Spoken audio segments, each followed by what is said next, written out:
ओम शांति। आज 4 এপ্রিল 2024 প্রাতঃমুরলি ওম শান্তি বাপদাদা মধুবন। বাবা বলছেন, মিষ্টি বাচ্চারা, ঘর পরিবারে থেকেও পারলৌকিক বাবার কাছ থেকে সম্পূর্ণ অবিনাশী উত্তরাধিকার গ্রহণ করতে হবে। সুতরাং নিজের সব কিছু এক্সচেঞ্জ করে নাও। এ হলো অনেক বড় বিজনেস। প্রশ্ন: ড্রামার জ্ঞান কোন বিষয়ে বাচ্চারা তোমাদের অনেক সাহায্য করে থাকে? উত্তরে বাবা খুব সুন্দর করে আমাদের সকল বাচ্চাদের বোঝাচ্ছেন। বাবা বলছেন, যখন শরীর রোগগ্রস্ত হয়ে পড়ে তখন ড্রামার জ্ঞান অনেক সহযোগ প্রদান করে থাকে।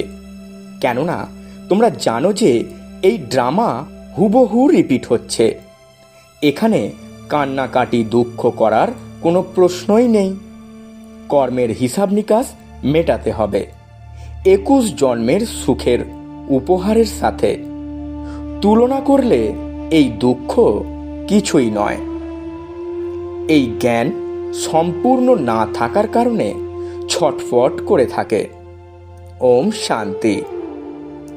ভগবানুবাচ, ভগবান তাকেই বলা হয় যার নিজের কোনো শরীর নেই। এমনটাও নয় যে ভগবানের নাম, রূপ, দেশ, কাল কিছুই নেই, তা নয়। ভগবানের শুধু শরীর নেই। এছাড়া কিন্তু সমস্ত আত্মাদের নিজের নিজের শরীর আছে। এখন বাবা বলছেন, মিষ্টি মিষ্টি আত্মিক বাচ্চারা, নিজেকে আত্মা মনে করে বসো। প্রকৃত অর্থে আত্মাই শোনে, রোল প্লে করে, শরীর দ্বারা কর্ম করে। আত্মাই সংস্কার নিয়ে যায়। ভালো মন্দ কর্মের ফলও আত্মাই ভোগ করে শরীরের সাথে। শরীর ছাড়া তো ভোগ হতে পারে না। তাই বাবা বলেন, নিজেকে আত্মা মনে করে বসো। বাবা আমাদের শোনান। আমরা আত্মারা এই শরীররূপী কর্মেন্দ্রিয় দ্বারা শুনি। ভগবানুবাচ, মন মনা ভব। দেহসহ দেহের সব ধর্মকে ত্যাগ করে নিজেকে আত্মা মনে করে বাবাকে স্মরণ করো। এ কথা একজন বাবাই বলেন, যিনি গীতার ভগবান। ভগবান অর্থাৎ যিনি জন্ম মৃত্যুর ঊর্ধ্বে। বাবা বোঝান, আমার অলৌকিক জন্ম। আর কেউ এমন জন্ম গ্রহণ করে না। যেমন আমি এনার মধ্যে মানে ব্রহ্মা বাবার মধ্যে প্রবেশ করি। এসব ভালোভাবে স্মরণ করা উচিত। এমন নয় সব কিছু ভগবান করেন। পূজ্য পূজারী কাঠ পাথরের ভিতরেও পরমাত্মা বাস করেন, এমন নয়। 24 অবতার, কচ্ছ মৎস্য অবতার, এমনকি পরশুরামকেও অবতার রূপে দেখানো হয়েছে। এখন তোমরা বুঝেছ ভগবান পরশুরাম রূপে অবতার হয়ে কুঠার নিয়ে হিংসার আশ্রয় নেবেন? এটা সম্পূর্ণ ভুল। যেমন পরমাত্মাকে সর্বব্যাপী বলে দিয়েছে, তেমনি কল্পের আয়ু লক্ষ বছর লিখেছে। একেই বলে ঘোর অন্ধকার, অর্থাৎ কোনো জ্ঞান নেই। জ্ঞানের দ্বারাই আলোর প্রবেশ ঘটে। এখন অজ্ঞানতার ঘোর অন্ধকার চলছে। তোমরা বাচ্চারা এখন আলোয় প্রবেশ করেছ। তোমরা সবাইকে ভালোভাবে জেনেছ। যারা জানে না তারাই পূজা ইত্যাদি করে থাকে। তোমরা সবাইকে জেনে গেছো, সেই জন্য তোমাদের পুজো করার প্রয়োজন নেই। তোমরা এখন পূজারী থেকে মুক্ত হয়েছ। পূজ্য দেবী দেবতা হওয়ার জন্য তোমরা এখন পুরুষার্থ করছো। তোমরাই পূজ্য দেবী দেবতা ছিলে, তারপর পূজারী মনুষ্য হয়েছ। মানুষের মধ্যেই আছে আসুরি গুণ, আর তাই নিয়ে গীতও আছে। মানুষকে দেবতা করে তোলে। মানুষকে দেবতা করে তুলতে বেশি সময় লাগে না, 1 সেকেন্ডেই দেবতা করে তোলেন। বাচ্চারা বাবাকে চেনার সাথে সাথেই শিব বাবা বলতে শুরু করে। বাবা বললেই অন্তরে এটাই জেগে ওঠে যে আমরা বিশ্বের স্বর্গের মালিক হতে যাচ্ছি। ইনি হলেন অসীম জগতের পিতা। এখন তোমরা দ্রুত তার সাথে বাবার হয়ে উঠছ। বাবা বলেন, ঘর পরিবারের থেকেই এখন তোমরা পারলৌকিক বাবার কাছ থেকে এই অবিনাশী উত্তরাধিকার গ্রহণ করো। লৌকিক উত্তরাধিকার তো তোমরা নিয়েই আসছো। এখন লৌকিক বর্ষাকে পারলৌকিক উত্তরাধিকারের সাথে এক্সচেঞ্জ করে নাও। কত সুন্দর সওদা! লৌকিক উত্তরাধিকার দিয়ে কি হবে? এ হলো অনন্ত অধিকার, যা গরিবরা চট করে গ্রহণ করে নেয়। বাবা গরিবদেরই দত্তক নিয়ে থাকেন। বাবা হলেন দীনবন্ধু, তাই না? গীত আছে, আমি দীনবন্ধু। ভারত সবচেয়ে গরিব। আমিও আসি এই ভারতেই। এখানে এসে বিত্তবান করে তুলি। ভারতের মহিমা প্রসিদ্ধ। এ হলো সবচেয়ে বড় তীর্থ। কিন্তু কল্পের আয়ু দীর্ঘ করে দেওয়ার জন্য সম্পূর্ণ ভুলে গেছে। ভাবে ভারত খুব বিত্তশালী ছিল, এখন গরিব হয়ে গেছে। আগে সবজি আনাজ সব এখান থেকে বিদেশে যেত। এখন বুঝেছে ভারত গরিব হয়ে গেছে, তাই সাহায্য করে থাকে। এমনও তো হয়, যখন কোনো বিখ্যাত মানুষ অসফল হয়, তখন সবাই মিলে আলাপ আলোচনা করে তাকে সাহায্য করা হয়। এই ভারত সবচেয়ে প্রাচীন। ভারতই স্বর্গ ছিল। সর্বপ্রথম আদি সনাতন দেবী দেবতা ধর্ম ছিল। শুধুমাত্র সময় দীর্ঘ করে দেওয়ার জন্য মুষড়ে পড়ে। ভারতকেও কতভাবে সাহায্য করা হয়। বাবাকেও ভারতেই আসতে হয়।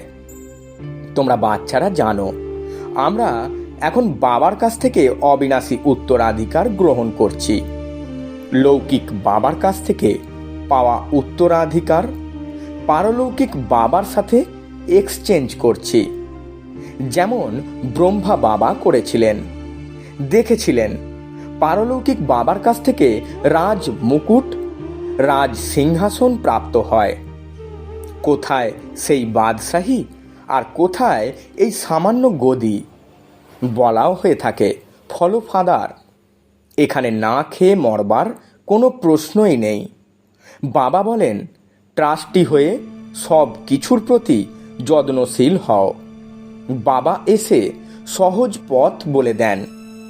বাচ্চারা অনেক কষ্টের দিন দেখেছে, তবেই তো বাবাকে আহ্বান করে, হে পরমপিতা পরমাত্মা, দয়া করো। সুখের সময় কেউ বাবাকে স্মরণ করে না, দুঃখের সময় সবাই বাবার নাম জপতে থাকে। এখন বাবা বলে দিচ্ছেন কিভাবে স্মরণ করা উচিত।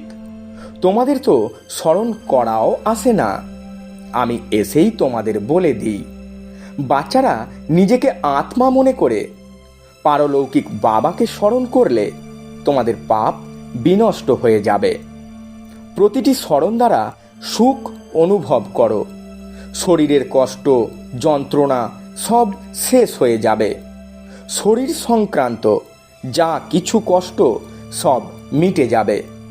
তোমাদের আত্মা আর শরীর দুই পবিত্র হয়ে যাবে। তোমরা এমনই কাঞ্চন কায়া ছিলে। তারপর পুনর্জন্ম নিতে নিতে আত্মায় মরচে পড়ে যায়, শরীরও পুরানো প্রাপ্ত হয়। যেমন সোনার মধ্যে খাদ দেওয়া হয়, খাঁটি সোনার অলংকার খাঁটি হয়ে থাকে, ওতে ঔজ্জ্বল্যও থাকে। খাদযুক্ত অলংকার কালো হয়ে যায়। বাবা বলেন, তোমাদের মধ্যেও খাদ পড়েছে, তাকে বের করে আনতে হবে। কিভাবে বেরোবে? বাবার সাথে যোগযুক্ত হলে। যিনি শিক্ষা প্রদান করেন তার সাথে যোগযুক্ত হতে হয়, তাই না? ইনি তো একাধারে বাবা, টিচার, গুরু, সব কিছু। ওনাকে স্মরণ করলে তোমাদের বিকর্ম বিনাশ হবে। আর উনি তো তোমাদের শিক্ষা দিচ্ছেন। পতিত পাবন সর্বশক্তিমান তোমরা আমাকেই বলো। কল্পে কল্পে এসে বাবা এইভাবেই বুঝিয়ে বলেন। মিষ্টি মিষ্টি হারিয়ে পাওয়া বাচ্চারা, 5000 বছর পর তোমাদের পেয়েছি, সেই জন্য তোমাদেরকে হারানিধি বলা হয়। এখন এই দেহের অহংকার ত্যাগ করে আত্ম অভিমানী হও। বাবা আত্মার জ্ঞানও প্রদান করেছেন, যা বাবা ছাড়া আর কেউ দিতে পারে না। এমন কোনো মানুষ নেই যার মধ্যে আত্মার জ্ঞান আছে। সন্ন্যাসী, গুরু, সন্ত, গোসাই কেউই জানে না। সবার শক্তি কমে গেছে। সমস্ত সৃষ্টিরূপী কল্পবৃক্ষ এখন জরাজীর্ণ অবস্থা প্রাপ্ত হয়েছে। এখন আবার নতুন করে স্থাপনা হতে চলেছে। বাবা এসেই ভিন্ন ভিন্ন প্রকারের বৃক্ষের রহস্যকে বুঝিয়ে বলেন। তিনি বলেন, প্রথমে তোমরা রাম রাজ্যে ছিলে, শিবালয়ে বা স্বর্গে ছিলে। তারপর যখন বাম মার্গে এলে তখন থেকেই রাবণ রাজ্য শুরু হয়। তারপর অন্যান্য ধর্ম আসে, শুরু হয় ভক্তি মার্গ। আগে তোমরা জানতে না, কারোর কাছে গিয়ে জিজ্ঞাসা করতে পারো। তোমরা রচয়িতা আর রচনার আদি মধ্য অন্তকে জানো? কেউ বলতে পারবে না। বাবা ভক্তদের বলেন, এখন তোমরা বিচার করে দেখো, বোর্ডে লিখে দাও। অ্যাক্টর হয়েও ড্রামার ডাইরেক্টর, ক্রিয়েটর, প্রিন্সিপাল অ্যাক্টরকে জানে না। সুতরাং এমন অ্যাক্টরকে কি বলবে? আমরা আত্মারা এখানে ভিন্ন ভিন্ন শরীর ধারণ করে রোল প্লে করতে আসি। নিশ্চয়ই এটা নাটক, তাই না? গীতা হলো মা আর বাবা হলেন শিব। সৃষ্টি সব কিছু তাঁর রচনা। গীতা হলো মা আর বাবা হলেন শিব। সৃষ্টির সব কিছুই তাঁর রচনা। গীতা নূতন জগৎ স্থাপনা করে। এটাও সবার অজানা যে নূতন দুনিয়া কিভাবে সৃষ্টি করে থাকেন। নূতন দুনিয়াতে সর্বপ্রথম তোমরাই যাবে। এখন হলো পুরুষোত্তম সঙ্গমযুগী দুনিয়া। এটা যেমন পুরানো দুনিয়া নয়, তেমনি নূতন দুনিয়াও নয়। এ হলো সঙ্গম, ব্রাহ্মণদের শিখা, মানে সর্বোচ্চ স্থান। বিরাট রূপে না শিব বাবাকে দেখানো হয়, না ব্রাহ্মণ চটিকে দেখানো হয়। তোমরা তো ব্রাহ্মণদের শিখাও দেখিয়েছ একদম উপরেই। সেখানে তোমরা ব্রাহ্মণরা বসে আছো। দেবতাদের পরে আসে ক্ষত্রিয়। দাপর থেকে শুরু হয় পেটের জন্য পূজারী। তারপর তারাই শূদ্রে পরিণত হয়। এ হলো ডিগবাজি খাওয়া। এই ডিগবাজিকেই তোমরা শুধুমাত্র স্মরণ করো। এটাই তোমাদের জন্য 84 জন্মের যাত্রা। সেকেন্ডেই সব স্মরণে এসে যায়। আমরা এভাবেই চক্রাকারে ঘুরছি। এটাই সঠিক চিত্র। ওই চিত্র মানে ভক্তিমার্গের চিত্রটি ভুল। বাবা ছাড়া সঠিক চিত্র আর কেউ তৈরি করতে পারে না। এই চিত্র দ্বারাই বাবা বুঝিয়ে বলেন, তোমরা এইভাবে ডিগবাজি খেয়ে চলেছ। সেকেন্ডে তোমাদের যাত্রা শুরু হয়। এতে কষ্টের কোনো ব্যাপার নেই। আত্মারূপী বাচ্চারা বুঝেছে বাবা আমাদের পড়াচ্ছেন।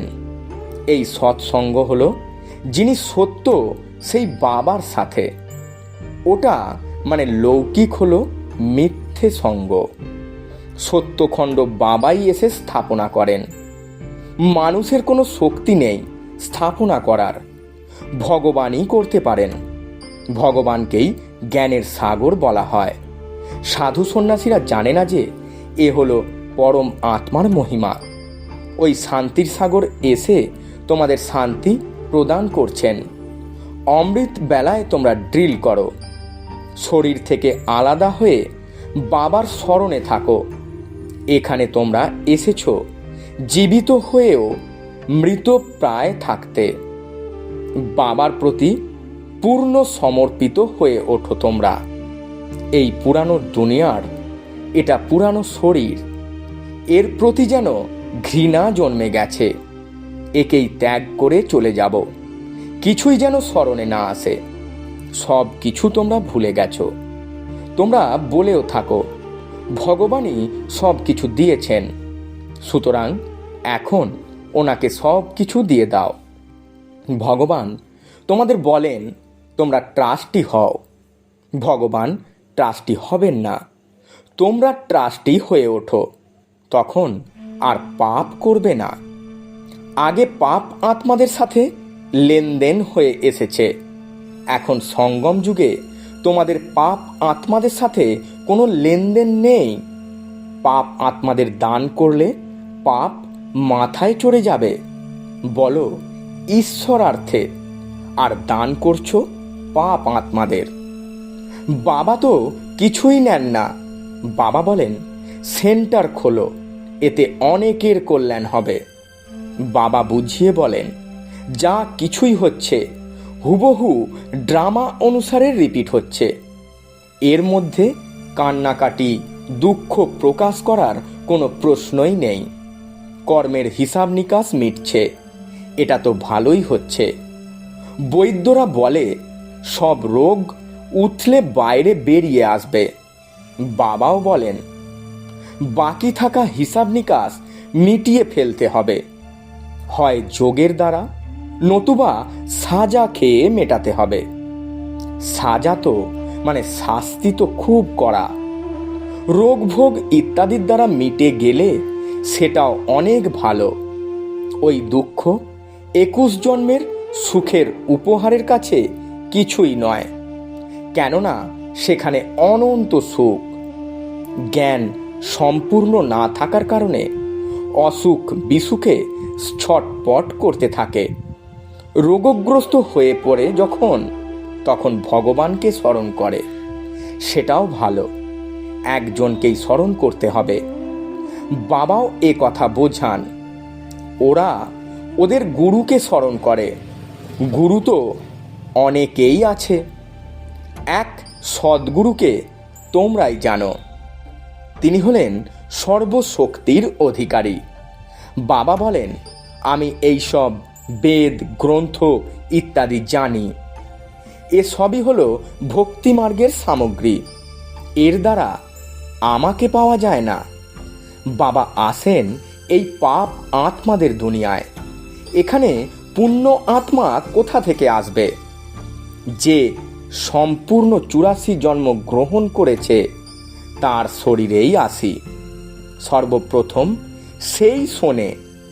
বাবা বলেন এখানে তোমাদের স্মরণের যাত্রা ভালো হয়, যদিও তুফান আসবে, কিন্তু বাবা বোঝাতে থাকেন যে নিজেকে আত্মা মনে করে বাবাকে স্মরণ করো। কল্প পূর্বেও তোমরা এভাবেই জ্ঞান শুনেছিলে, প্রতিদিনই শুনছ। রাজধানী স্থাপন হতে চলেছে, পুরানো দুনিয়ারও বিনাশ ঘটবে। আচ্ছা, মিষ্টি মিষ্টি হারানিধি বাচ্চাদের প্রতি মাতা পিতা বাপদাদা স্মরণের স্নেহ সুমন আর সুপ্রভাত। আত্মাদের পিতা তার আত্মারূপী বাচ্চাদেরকে জানাচ্ছেন নমস্কার। আমরা আত্মারূপী বাচ্চারা আমাদের আত্মারূপী মাতা পিতা বাপদাদাকে জানাই স্মরণের স্নেহ সুমন আর সুপ্রভাত এবং 100 কোটি নমস্কার। ধারণার জন্যে মুখ্য সার।